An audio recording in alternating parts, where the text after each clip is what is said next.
Hello everyone, and we are moving to section 6.2, angle and orthogonality in inner product spaces.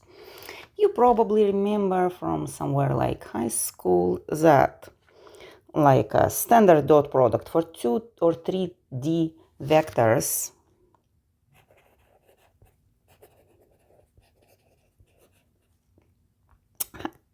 is using an interesting formula. I'm going to write it down as like a dot product. So these u and v vectors are either two-dimensional or three-dimensional vectors like in our normal space. You probably remember the formula we had. That dot product between two vectors is equal absolute value of the first vector, absolute value of the second vector by cosine of the angle between them. We do have a similar formula for inner product spaces. And this formula is not coming from like a pure geometrical proof, like we prove it for like 2 or 3D spaces. It comes from more general Cauchy-Schwarz inequality. So I'm going to start with a special theorem.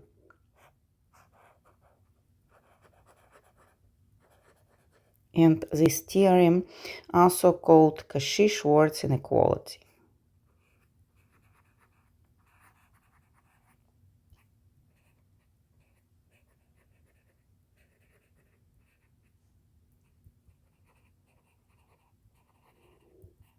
It's a little bit more general than just this formula, Cauchy-Schwarz inequality.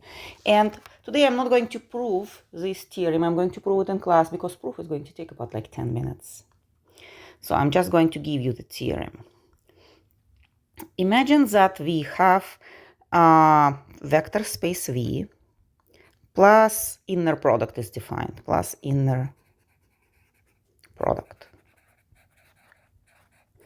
And we have two vectors, u and v, and these are not like just two-dimensional vectors. They just belong to that vector space v with inner product. Then, next statement is going to be true for these two vectors. If you do a inner product between these two vectors, remember that for inner product we use this kind of triangular brackets. Take absolute value of this. Remember, inner product is just a number, real number, right? Take absolute value, so drop the sign. This number is going to be less or equal than norm of vector u by norm of vector v. Okay? So you probably tell me, like, how these two formulas are related, the formula with cosine and this formula.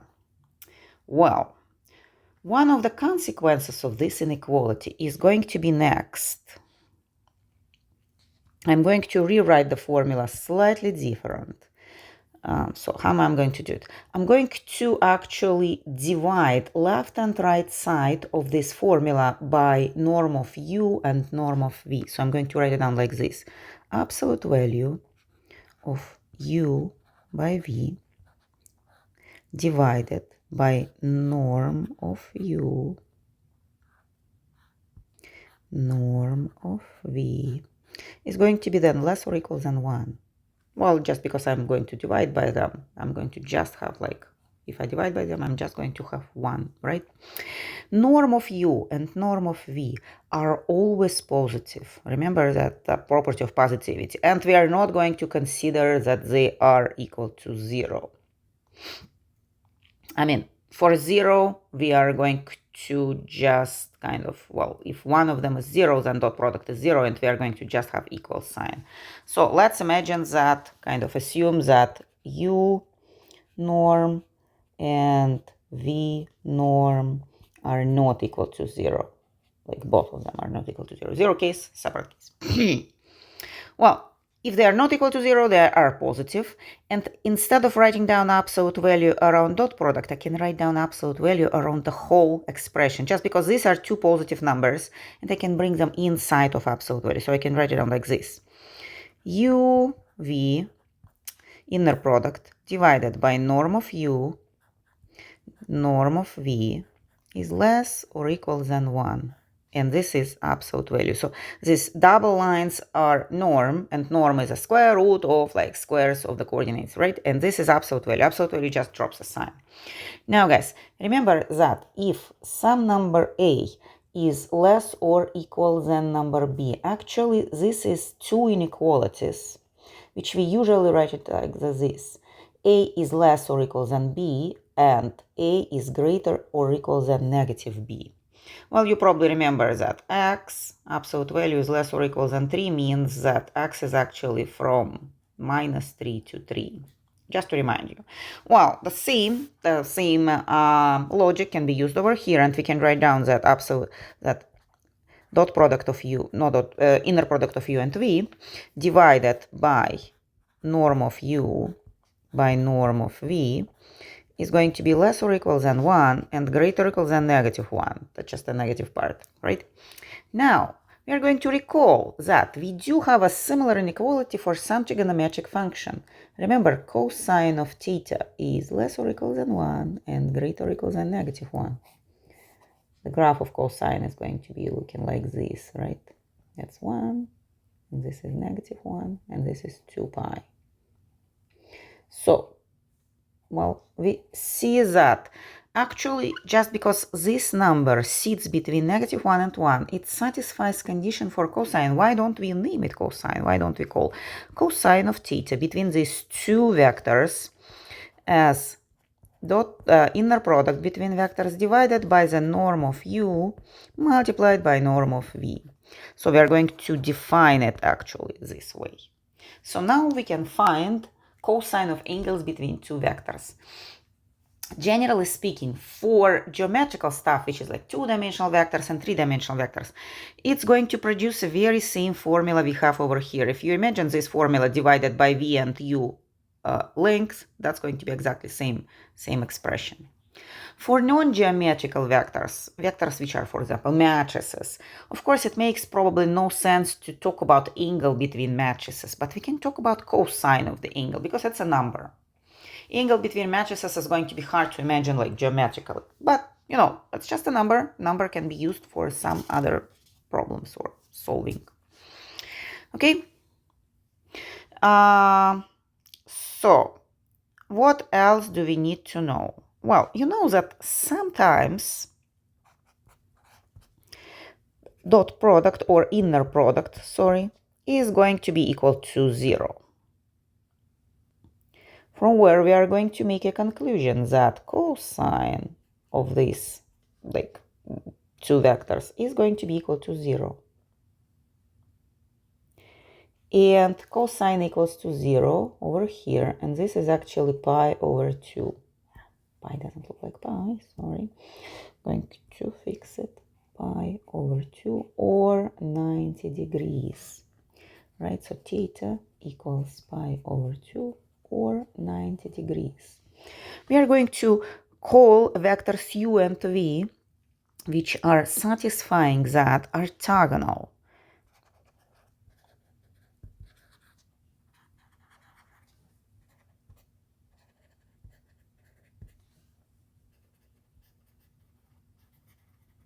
And we are still talking about non-zero vectors, so two non-zero vectors, okay? We're going to call them orthogonal.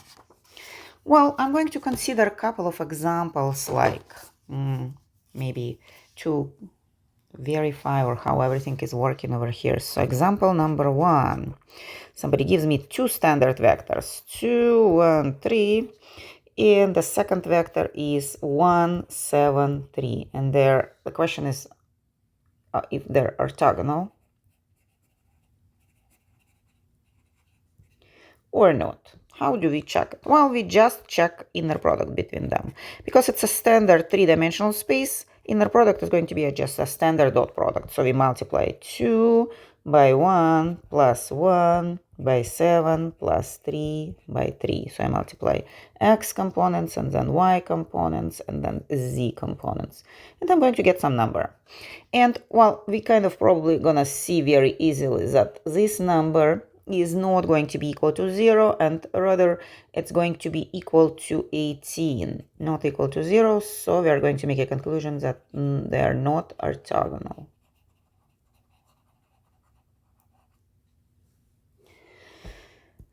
Okay. Okay. Very good. Now, guys, remember in the previous section we were talking about inner product defined on matrix spaces, and specifically on matrices of size 2 by 2, right? Remember that we were defining inner product between two matrices A and B as a trace of A transpose by B, the product of transpose matrix by B matrix and trace of that expression. Question: can we find the cosine of theta if A equals 2, 6, 1, minus 3 and B equals 3, 2, 1, 0? Well, again, talking makes no sense to talk about actual angle because, well, what is going to be the actual angle here? But we are going to calculate the cosine of that angle. Let's do it. So how are we going to do it? Well, again, we need to calculate inner product between A and B, and I'm just going to do it. Inner product between A and B is going to be a trace. And trace of what? Product of A transpose. I'm going to do A transpose. Transpose is 2, 6, 1, minus 3. And matrix B, which is 3, which is 3, 2, 1, 0, right? So this is A transpose, and this is B. Well, and that's trace.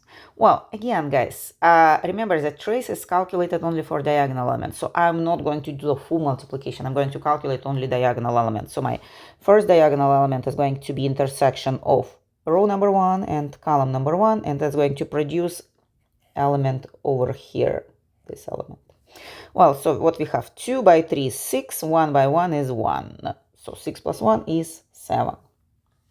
Now, my second diagonal element, which sits over here, is going to be a product of second row by a second column. Remember, intersection is actually making the position of that element, right? So I have 2 by 6, which is 12, and 0 by negative 3 is 0. So I'm just going to have 12. There are going to be some numbers here and some numbers here, but we don't need them for trace. So what is going to be the trace? Trace is going to be 7 plus 12, it's going to be what? 19. 7 plus 12. It's not going to be yet our answer because remember the formula is not just a inner product. For cosine, let me write down the formula. I don't want to this color. This is kind of strange. I want to use the blue one. So for cosine of theta, it's going to be what? A, B, my cat is meowing, and then norm of A multiplied by norm of B. So basically, we calculated only the top. We'll need also the bottom. That's why we get 19. The cosine cannot be equal to 19. Remember, that's the number between minus 1 and 1, right? My cat came and meowing. I don't know, maybe he brought a mouse. I'll need to make a little stop to... Well, I don't know. He didn't bring anything. He just liked to meow. So if you hear meow, just dismiss it. So what we'll need to calculate next? Norm of A. Let's do it. So what is norm of A? Well, norm of A, it's going to be a square product of square of inner product of A by A, right? Well, which is also what? Trace. And we are going to use A transpose, and the second matrix is going to be A itself. So 2, 1, 6 minus 3 multiplied by 2, 6, 1 minus 3. Just again, I don't need like all elements. I just need this like diagonal elements. So I'm going to multiply this by this, and that's going to be what? 4 plus 1, 5. And plus second diagonal element, the second row by second column. I'm going to be longer, right? That's 36 minus 9. Well, I'm just going to write it down, 36 minus 9. No, not minus 9, actually plus 9, because minus 3, but minus 3 it's plus 9. My bad. So what we have, 36 plus 5 is 41, plus 9 looks like it's 50. Okay, the last thing left.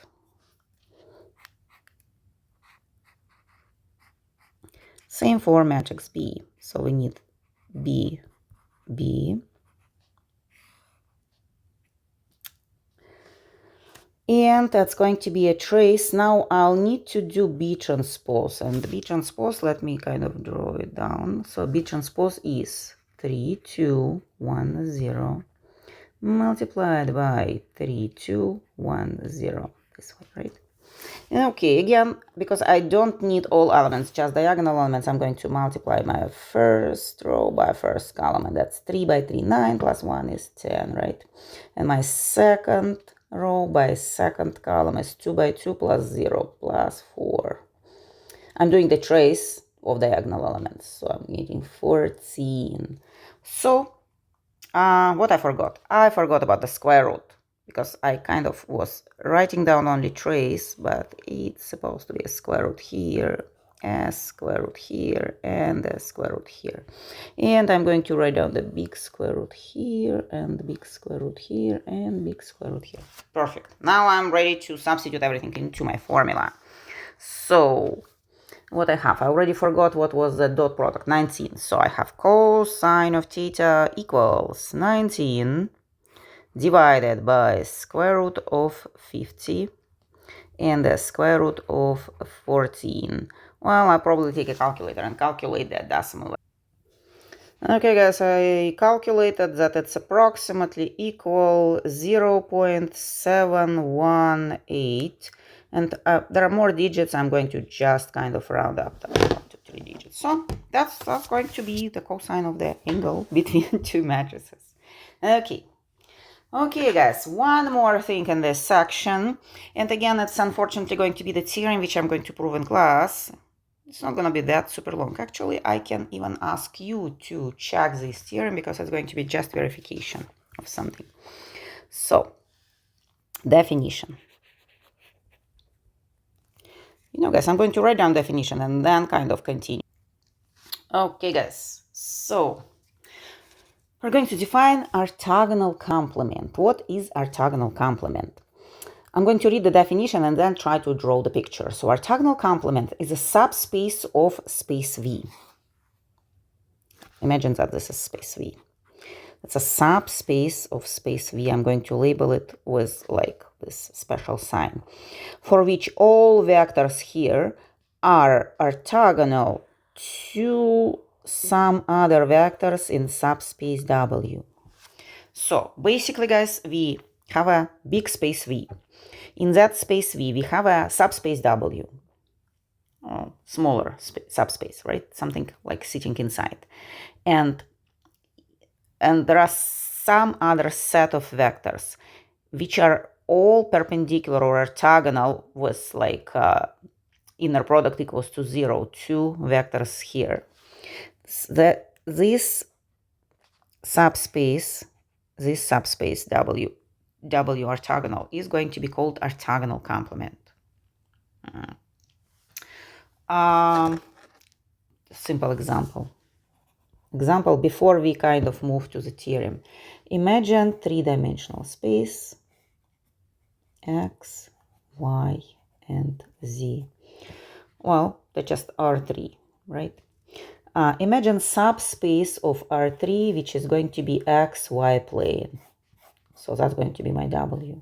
W is, let me write it out, is, because if I write it out equal, it's not going to sound very, very correct. Is XY plane. Well, all vectors in XY plane are making like a subspace because you add them, subtract them, multiply by a scalar, and they're sitting in this XY plane. Now, a line which goes like through Z-axis, actually Z-axis, is also going to be subspace of R3, the blue line. All vectors on this line are going to be orthogonal to all vectors in XY plane. Well, just because the whole line is orthogonal to that plane. So Well, these two spaces are going to be orthogonal complements. Like W is orthogonal complement to W with this special sign, and W with special sign is orthogonal to W. Okay? Z axis. Well, that's just example. So, do they make the whole space? This like W and W with orthogonality sign? No, guys, they don't. Well, you can obviously see it from this picture. So, these two complements are just plane and line, and space is much bigger, right? There are lots of points around which do not belong neither to plane or to line. So, the space subspace W and its orthogonal complement are not creating the whole space V. They just kind of have a special property to be orthogonal to each other. So any vector from like orthogonal complement is orthogonal to any vector in actual subspace. Well, sounds a little bit crazy. We are going to use it once in the next section. But before we kind of move on, I'm going to place a theorem about this. And the theorem is not going to be very complicated one, but again, I'm going to prove it in class. Orthogonal complement is a subspace of V. So you probably will tell me, well, isn't it the definition that it's subspace? No, actually, here, guys, orthogonal complement is, I never said it's a definition.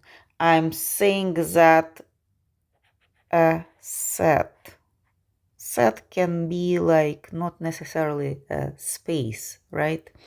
So set of all vectors orthogonal to what the W, this one is a space, subspace. This one is just set. The definition tells just set.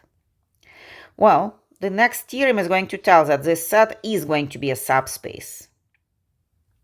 And the second part of the theorem is telling that the only intersection between subspace W and its orthogonal complement is going to be a zero vector.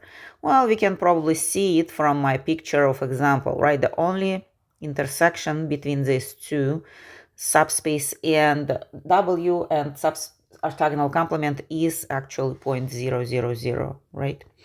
It's not difficult to actually prove this theorem, because what we need to prove? We need to prove that, according to the axioms, that this subspace is closed under addition and closed under scalar multiplication. And you probably can kind of see it, that if a couple of vectors belong to this set of orthogonal complement, the sum of them is also going to be orthogonal to every vector over here. But I'm going to prove it in class, and that's just going to take maybe 10 minutes to prove, a little bit long. Okay, I think we're almost done with this section. I just want to probably consider one more example and just kind of give more example. I think that's example probably 3 already, not 2. Let's do it. Example 3. So example 3 is going to sound like this. Let V be an inner product space.